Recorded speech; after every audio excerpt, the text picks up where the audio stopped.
EP2 here. All right, it's gonna be a short stream, and I actually don't want. I don't know what to call this now, but it's gonna be short. I just wanted to continue on the discussion with the current trend of the NBA, right? So we've seen some good games, some bad games. Well, you can say they're good because they're close. You can say they're bad because they were come from behind victories, and it was just so the leads were just so big that it was just really like they teams that were leading that lost, they all choked. Sixers on their game 5 had like the biggest choke of all time, but they redeemed themselves a little bit on game 6. In game 6. Okay. Now plug episode 1. Did a short discussion how KD and the Greek week, as they called it that time, and their comparisons and how it's going to work. But I also said in that stream that the Nets are going to win it most likely because Harden is like warming up, is going to get into the groove. KD's just going to be as dominant. But like I said, Bucks can win if they find that next gear because I think or I thought at the time that the Milwaukee Bucks did not have any extra gear or that secret sauce that the Nets may have in order to win the series, right? So the thing is, the Nets had it, but they were short-handed, and the Bucks were just too much to handle. They ran out of gas. That's basically what happened with the Brooklyn Nets. That's what happened. You know they were going to win. Problem was Harden wasn't as up to speed and could not help KD. Other role players did not help the Nets also their cause. Joe Harris and other players are like okay, but the Milwaukee Bucks, man, all like what Giannis said, game post game interview of Game 7. KD's like the best player in the world. They needed a great cohesive team effort, and that's what they got. That's what they literally got. And I said previous episode that Giannis should score 40 at least in Game 6, 40 at least in Game 7 if they wanted to win the series.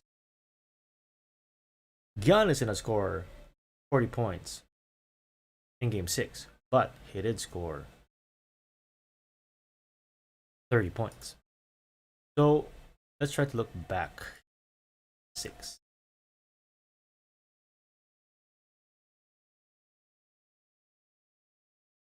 So here, see this stat line. Giannis had 30 points with 17 rebounds. Yep, he did not score 30 points, but I did mention that Chris Middleton should also be helping out. From Game 6, I started calling him Clutch Middleton because he really was clutch at Game 6. And in Game 6, he scored 38 points. So he helped out Giannis. So overall, they just scored a lot. They won.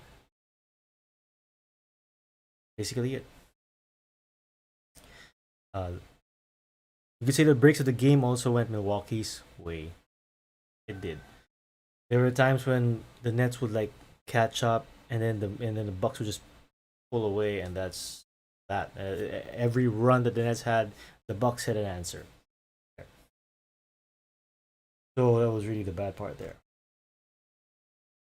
Now, fast forward to their victory, which is the overtime. Look at KD. KD just played almost the entire game. I think he did the entire game and scored 48 points. But he also had the last shot, and it did not make it, and it was an air ball. And personally, I'm not gonna blame KD for anything. Like analysts will say that KD had a attempted the shot making or the his decision on the final shot was just bad. But honestly, KD can do anything, and it would look good.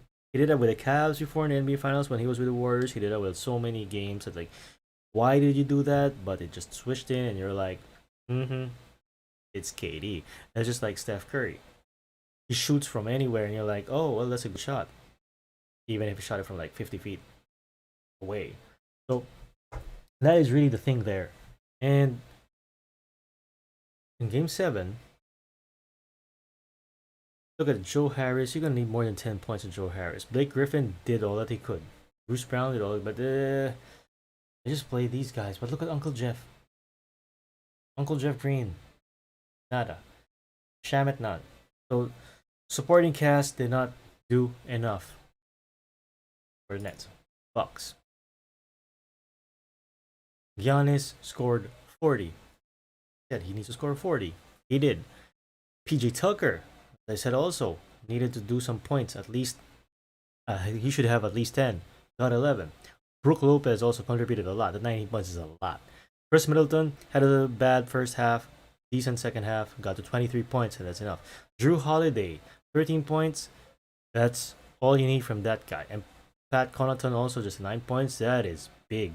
But with Drew Holiday, what's great about this is that PJ Tucker fouled out. And Drew Holiday took in the duty to guard KD.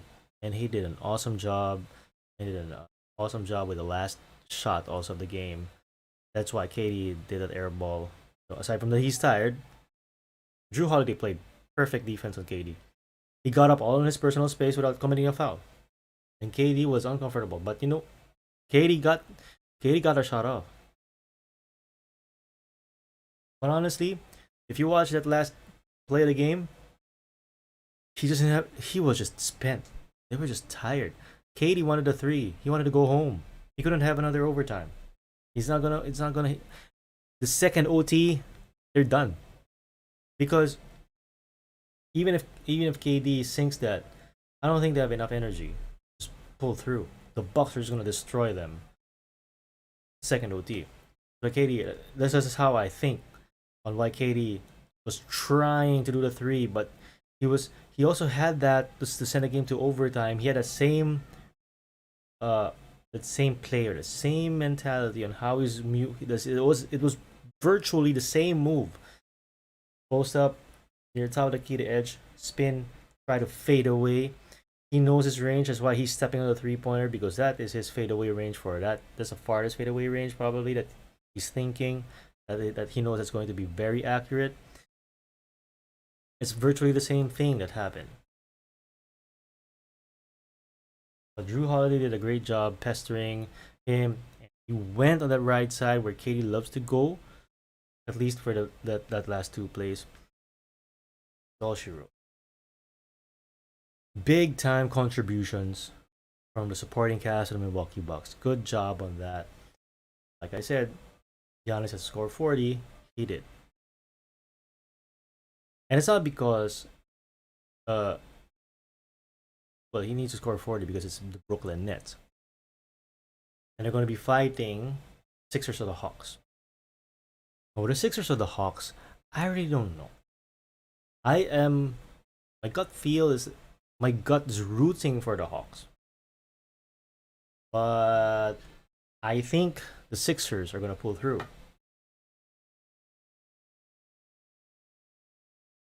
Because this game, or this series actually, is about those that not. If it's close, most likely the Sixers gonna win. If someone's getting trashed, most likely it's the Hawks gonna win. And if someone's leading for both teams, it's like they get both. They settle, and the other teams are like, gotcha, sucker, and that's it. So I think that's really the problem with these two teams. It's like mentally, it's like they're there, but not quite. And overall, though, it has to really start and end with Trae Young. And Trae Young has been doing a great job, right? 12 assists, 34 points for this 6, but not enough. You need the entire group to score big. And game 5, I think it was Bogdanovich or it was Herter who had tons of points.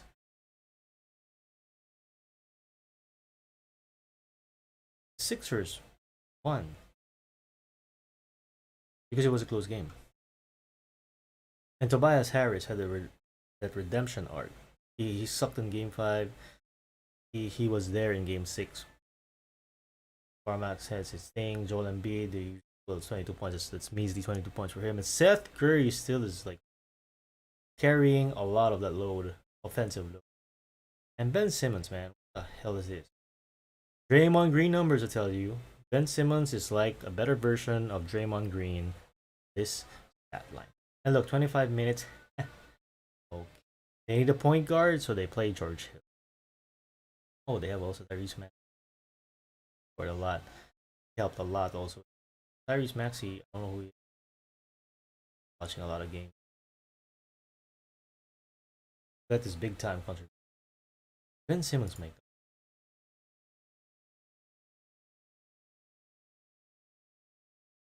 It's just horrible, man. So there. So that's what I think. I think it's going to Game 7. Sixers are gonna win. I think Ben Simmons is gonna have a better game. I think Ben Simmons is gonna break double digits. They need him to, in order to win. They need Ben Simmons for him to sink his free throws. He needs his free throws to be above 50%, and they're going to win. He scores double digits, they're going to win. He plays for more than 30 minutes because he's not he's not an offensive liability, they're going to win. But Trae Young has a mentality and mentored well by Nate McMillan, Hawks coach. And if they just stay consistent and they get the offensive production that they get from their play for the supporting cast of Trae Young, they have a good chance of winning. But they have no answer for Embiid, man. If Embiid goes beast mode on them in Game 7, it's practically over. Because if Tobias Harris scores at least 15 points, it's going to be really, really tough for them. Game 5, they won. They were trash, they came from behind, but Tobias Harris played like garbage. Tobias Harris is going to play like garbage again in Game 7. What I think. So, there you go. I'm sad for the Jazz. Clippers beat them without Kawhi. Jazz had Conley at the time, but they were also leading, and then the Clippers are like, oh, well, I'm just going to beat the crap out of you so I can rest and fight Phoenix. They did it. Now with the Hawks and the Sixers, I don't know. I don't know. I'm going to be rooting for the Hawks, but I think the Sixers win. I think Ben Simmons might be sick and tired of all the I'm not a superstar kind of talk, and he doesn't know why. I don't know. It's like it's Markel Fultz not figuring out his jump shot. He had a shoulder injury, right? And then people could not figure out what the hell is wrong with him. Same thing with Ben Simmons. I think they keep on attributing it, to, at least with the Fultz issue, is with his injury that it really screws up your mechanics or something. But I think that was like just the mental state of Markel Fultz. That's just my take on it. I think Simmons as well just has to have that confidence that he's going to sink every shot, and not that false confidence. He has to go to the gym, sink hundreds and hundreds of free throws, and muscle memory will take you home. It's not all about the mental part. Yeah, the mental part's there, but if you're not putting in the work, it's different from Markel Fultz, right? Because he's putting in the work because it's his entire jump shot mechanic that's screwed up. Ben Simmons, there's nothing screwed up with his shoulder. His shooting mechanics, they've already been enhanced or modified or refined, but still not working well. We'll see how that goes. But it's between the point guards. The real point guard of 76ers should be Ben Simmons because that's his official designation right now. But he should just play forward. If he's playing, he should just be Draymond Green if they really want that. They really need the real point guard in there. So probably if they lose this season, get a real point guard, push Simmons to the power point forward position, play him like Draymond Green. They're gonna win big because Draymond Green sucks also ball shooting. But the Warriors, but he's not a liability with the Warriors simply because he can sink free throws. Ben Simmons just need to sink those free throws. They're gonna win easy. So the 76ers are playing with a bad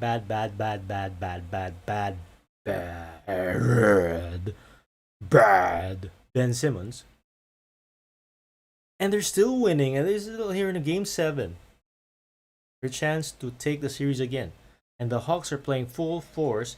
You get 30 plus points from Herder, or you get 30 plus points from Trae Young. They're all balling out, but they could not put away the Sixers that manner. So you know the Sixers are just the better team. That's it. Ben Simmons sinks more than 50% of his free throws. They win. Ben Simmons scores double digits. They win. That is how low of a standard Ben Simmons need to meet offensively in order for the Sixers to win. And he's not meeting those standards. That's why they have a chance to lose. He meets those minimum standards. This is going to be a sweep. I don't get it. Ben Simmons, you gotta do it, man. Everybody's rooting for you to sink your free throws. This is not about the favorite team of someone or not. This is not about that. This is about everybody wants you to be good. So be good. Just for your girlfriend, not just for your model girlfriends, not just for anything else. Be good for yourself, man. Because if I were in your position, I'd just be in the gym 24/7, man. I'm earning big bucks. I gotta sink those free throws, man. And I gotta sink enough threes for me to be a threat outside, to open up the space, to open up the floor for Embiid, and we're just gonna be balling out. Sixers would have won a championship a year or two ago. That's how I take. Really, it is. So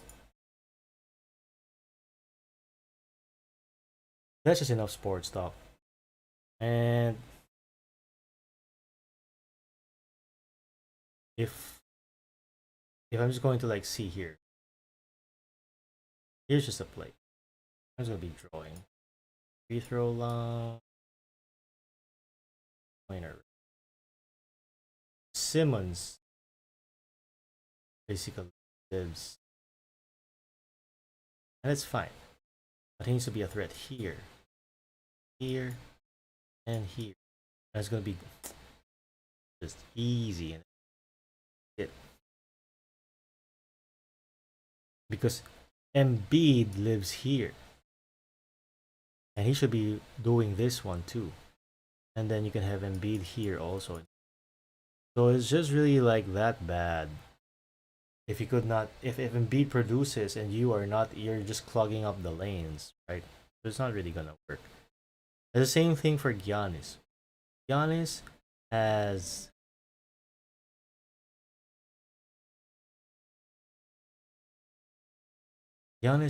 Chris Middleton. That's like the best part. Because he has Chris Middleton. Chris Middleton can. Chris Middleton has a great mid range as Charles Barkley. And that's how easy it is. So you have your free throw line again. Giannis lives this painted area, right? And you want a three. This is where Chris Middleton lives. Here. And mid range. But Giannis lives here and just attacks here and just smashes here. Like this is like it's basic. You know? And but Chris Middleton has a 3-point shot. Spreads open the floor. PJ Tucker can shoot. And you have Drew Holiday who can also shoot. So you see these weird glyphs already to here, and then you have Giannis roaming the paint here. It's like an Orlando Magic circa 2009-2010. That's just all you need for you to win. So Ben Simmons, man, the formula is easy. Sixers to be one of the most dominant teams in the NBA.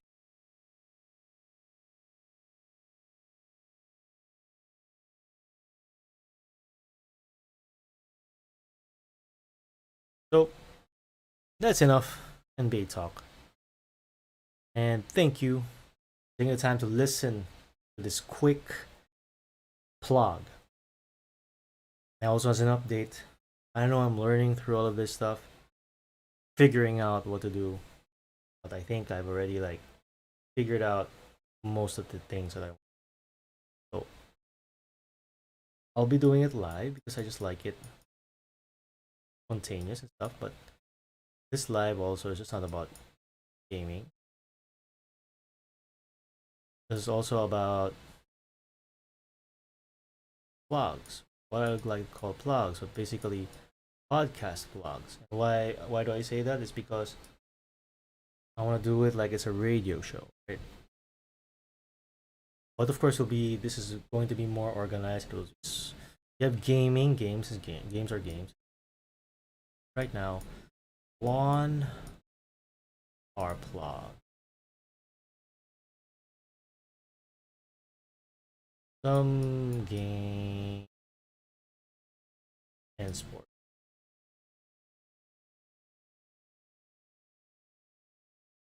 Happy person.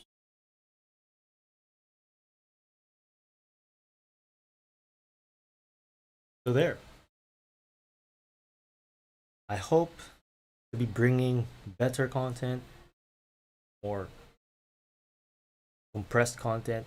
The goal here is just to be short, sweet, and to present perspectives that are just different from your run-of-the-mill sports commentators, gaming commentators, and the like. I am a gamer dad. I am a normal consumer. Work messes my schedule up. Family messes your schedule up. Those are my priorities. I just gotta do those things. I have obligations with those. Gotta finish those. Now, how how do these things benefit me in my life? I love to watch about sports, and everybody does that. And everybody has their hot take on this or that. But not everybody but if it's just a normal take, you can listen to better commentators.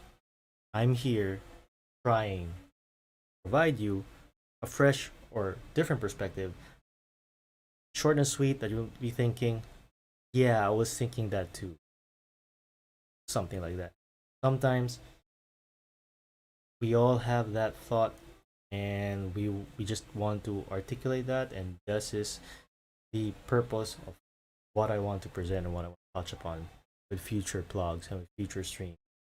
Gaming is just gaming, a hobby of mine. I just want to share my failures in game and the successes in game, but I'm not a world frustrator. I'm not a cutting edge guy when it comes to games.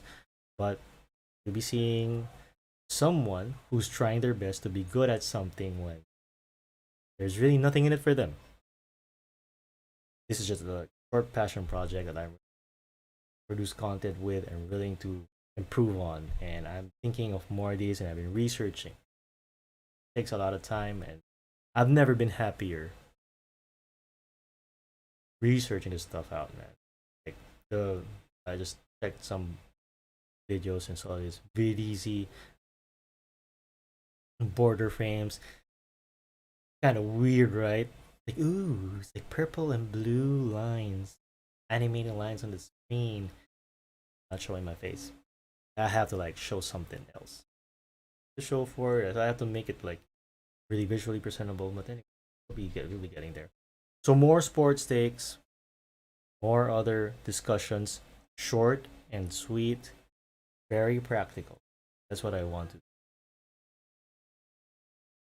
I hope you guys enjoy. Channel improves. Channel, hopefully that you'll be learning something here one way or another, or make you realize something one way or another. Okay. That's it for me, guys. Thanks for listening. Thanks for watching. Stay safe. Be good. And we're always here for you, man. If you're having a bad day, you're not alone. If you're having a good day, you're not alone. Share those. Everything's gonna be fine. Till the next stream, most likely be streaming whenever I get the chance to. It's just random. So I'll be also posting some schedules as well. Until then, stay safe, peeps.